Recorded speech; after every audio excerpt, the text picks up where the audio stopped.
Final Fantasy VII Rebirth has been out on PC for almost 1 month, and I've been secretly waiting for more and more mods to pop up before making a video highlighting some of my favorites. Most of the mods started out as pretty basic, but they've become more and more elaborate as time has gone on. Modders are now able to replace models entirely, which opens up the floor for almost anything to make its way into Rebirth on PC. I definitely have a few favorite mods so far, and I'm looking forward to sharing those with you today. Some you might expect, and some you might not. Who honestly knows? But with that being said, welcome back to Under the Plate, and let's dive into today's episode.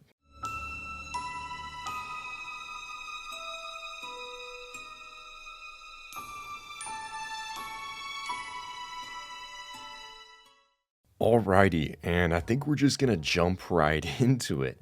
I want to note that most of these are cosmetic mods, and I have a few weapon mods in here as well. So if you're looking for things like performance mods or free cam and stuff like that, there are a ton of videos out there on how to get that stuff, and I highly encourage you to definitely explore the free cam stuff. I've found a lot of really cool things, and maybe I'll do a video on that in the future. Let me know down in the comments if you'd like to see that. But for now, I think we're just going to focus on these cosmetic mods, and they're all amazing and seriously make the game so much fun to play, especially if you've replayed it so many times like myself. And I've also included just a few very interesting mods that I think might even make you question what Final Fantasy VII is at that point. But without further ado, let's dive right in.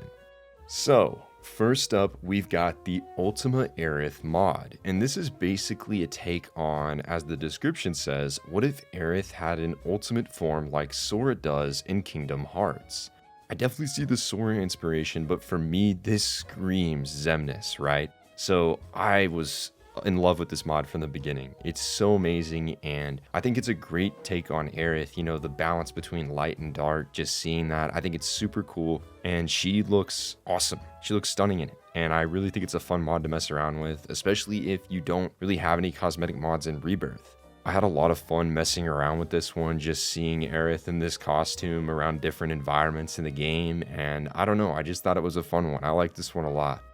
Another mod I absolutely adore is this mod for Cloud's Kingdom Hearts outfit. Now, if you've not played the Kingdom Hearts series, what are you doing with your life? Seriously. But beyond that, this is how Cloud looks in Kingdom Hearts, right? And bringing this design over into Final Fantasy VII Rebirth it's just a treat. I mean, it really is. I absolutely adore this design, and it's really one of my favorites that Nomura has ever created.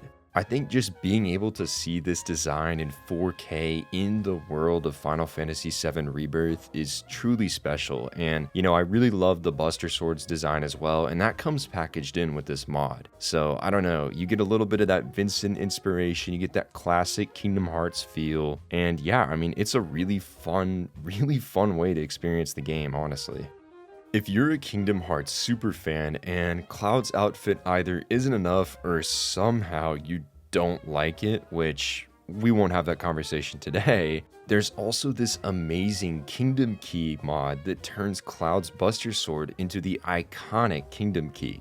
This thing is just unbelievably big, and it almost makes me feel like this might be heavier than the Buster Sword somehow with the size. But really, one of the things I was most impressed about by this mod is actually the little keychain at the top of it and the physics behind it. It moves alongside you as long as you're running all across the map, and it kind of flies around in combat and makes for something that feels really real and a little bit more animated than Cloud's other weapon options in Final Fantasy VII Rebirth. The materia options at the top are also a really nice touch, and overall this mod is just awesome, and it's Kingdom Hearts overload, and I'll never complain about that.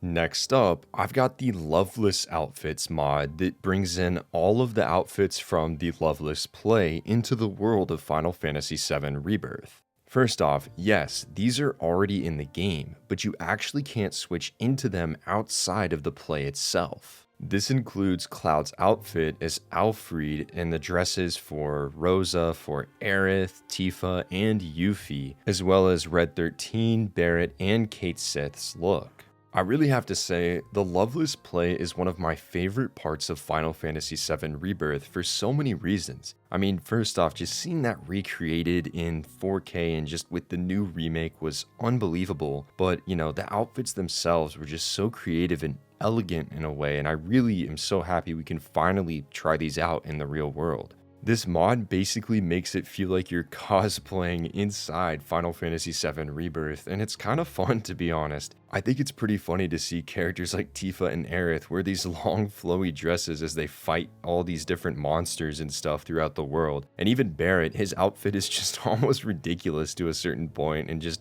seeing him in different cutscenes or going on a gold saucer date with Barrett dressed up is really fun. And, this is the kind of stuff when you talk about playing the PC version. If you're someone who played the PS5 version, you got the platinum, you played it twice. Replaying this game just a year after you played it on PS5 can definitely be tiring for some people, but I think mods are the perfect way to jump in and essentially have an entirely new experience. And we're not even talking about the best part of this mod, the fact that I never have to hear any more complaints about who is canon Rosa and who is non-canon, this, that, whatever. Who cares? It was player choice for a reason, and guess what? Every character has the Rosa dress, so I guess they're all canon now. Oh no. For our next mod, we're diving into a pretty fun one if you ask me. It's time to get some Star Wars action in Final Fantasy VII and finally make that Sephiroth Darth Vader connection. This mod adds in Cal Kestis' saber for Cloud as the Buster Sword, and Sephiroth's Masamune becomes Darth Vader's lightsaber. This mod is set to add in additional colors soon for lightsabers, and it also has SFX packs for Cloud and Sephiroth in the works, which is really cool and actually makes it sound like you're hitting and swinging with a lightsaber. Maybe you're a Star Wars fan, or maybe you're not, but honestly, I've been so disappointed with Star Wars as of late, so this is kind of a breath of fresh air, and I definitely had some fun messing around with this. Alrighty, well, we've arrived to my personal favorite mod right now for Final Fantasy VII Rebirth, and it has to be Tifa's Advent Children outfit. This is seriously one of my favorite designs that Tetsuya Nomura has ever created, and I think it's so cool to see it brought to life, especially in this game. Advent Children is a film I actually love, and I know that some people in the community love it, some people hate it, some people think it's alright. That's definitely a topic we can dive into at another time, but I think everyone's interpretations are fair, and it really is just what you think of it, to be quite honest. However, these character designs being incredible are not debatable. I don't want to hear it. This Advent Children outfit being in Final Fantasy VII Rebirth is absolutely incredible, and it's hard to even stress just how good this looks in the game. There was clearly an immense amount of effort put into this mod, as I noticed things like the way that the light shines on the leather, all sorts of things with movement when Tifa's running or fighting in combat. It really just feels official, and I think that's the best compliment you can give a mod. If you use Tifa in your party for Final Fantasy VII Rebirth, and even if not really, this is an amazing mod to throw in. I could definitely sit here and talk about, oh, this is my favorite outfit of hers or this one. And to set the record straight, I absolutely adore her Final Fantasy VII Remake Trilogy outfit, and I think the hate for it online is insane. But again, story for another time. But regardless, I think that this outfit for Advent Children is a must install if you like Tifa or if you just want to experience different outfits for the characters. The beauty of this one is you can actually pick which slot choice you want, so you can replace her default outfit or the Shining Spirit outfit, which is her second swimsuit. Seriously though, do not sleep on the Advent Children outfits, they're amazing. And speaking of Advent Children mods, you know I have to mention the Cloud mod for Advent Children in Rebirth. At the time of recording, it is not yet out, but I can guarantee either by the time this gets uploaded or just a day or two after, it's going to be available and you'll find it in the description below. Everything we've seen of this mod looks amazing, and I seriously encourage you to check that one out as well. Personally, for me, I am definitely downloading that mod as soon as I can to pair up both Cloud and Tifa in their Advent Children fits. I'll live without Barrett's outfit though, that's all I'm saying on that one.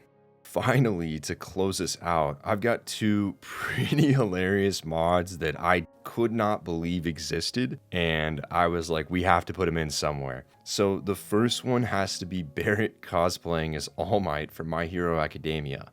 I never expected to see this made, and I think it's absolutely hilarious, and the amount of detail on it is really surprising. It looks really good in game. So if you're thinking, hey, I want to mod Final Fantasy VII Rebirth and make it as cursed as possible, this is the mod that has to be on your list. I mean, who doesn't want to go on a date in the Gold Saucer with Barrett dressed as All Might?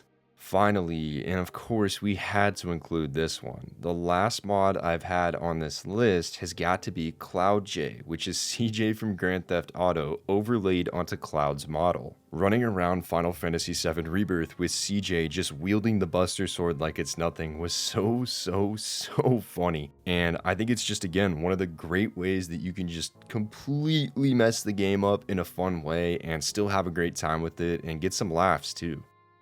With that being said though, that's gonna do it for this episode of Under the Plate, wrapping up my favorite mods in Final Fantasy VII Rebirth so far. If you're interested in any of the mods I showcased in this video, I've included all of them down below in the description, so be sure to head over and support these modders in their journey of creating new mods for all of us to enjoy. If y'all are interested, I'm definitely willing to highlight some of these mods from the community as they come out each month, so just let me know in the description if you'd like to see more of these highlight videos for mods in the future. Additionally, you gotta let me know what mods are you hoping to see make the jump to Final Fantasy VII Rebirth. I feel like this game has limitless potential and pretty much anything could make sense. I mean, I've seen Minecraft enchanting tables replace some of the vending machines. I feel like you could put anything here. But yeah, that's gonna do it for this episode of Under the Plate, and thank you so much for checking out this episode and tuning in right to the end. I know I say it often, but I'm seriously so grateful for the support you all have shown on this series, and I'm looking forward to continuing making videos like this for the forever future. Be sure to let me know if there's any episodes of Under the Plate you'd like to see me make sometime soon. And with that, we'll catch you next time.